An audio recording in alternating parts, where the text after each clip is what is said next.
Mahigit 100,000 mamamayan ang nagsipagtipon sa harap ng Municipal Hall ng Dato Angal Municipality, Maguindanao del Sur para sa espesyal na selebrasyon ng buwan ng Ramadan.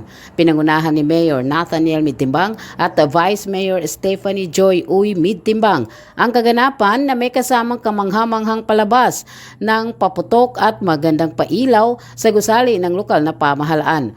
Bukod sa mga paputok at iluminasyon, inalok din ng libreng pagkain at inumin para sa mga dumalo, lalo na sa mga pamilyang nangangailangan. Ayon sa lokal na pamahalaan, ito ang pinakamalaking pagtitipon para sa buwan ng Ramadan sa kasaysayan ng bayan. Plano pa nilang magsagawa ng iba pang programa para sa kabataan, matatanda at para sa pagpapabuti ng mga serbisyo sa buong buwan. May mga programa din sila sa pagbabasa ng banal na Quran at Islamic Symposium. May mga maraming panindang pagkain para sa mga namamasyal dito. Ito ay inyong Kabangsa Moro Tetuyag mula sa Dato Angal Municipality, Maguindanao del Sur, kasangga mo sa pagbabalita.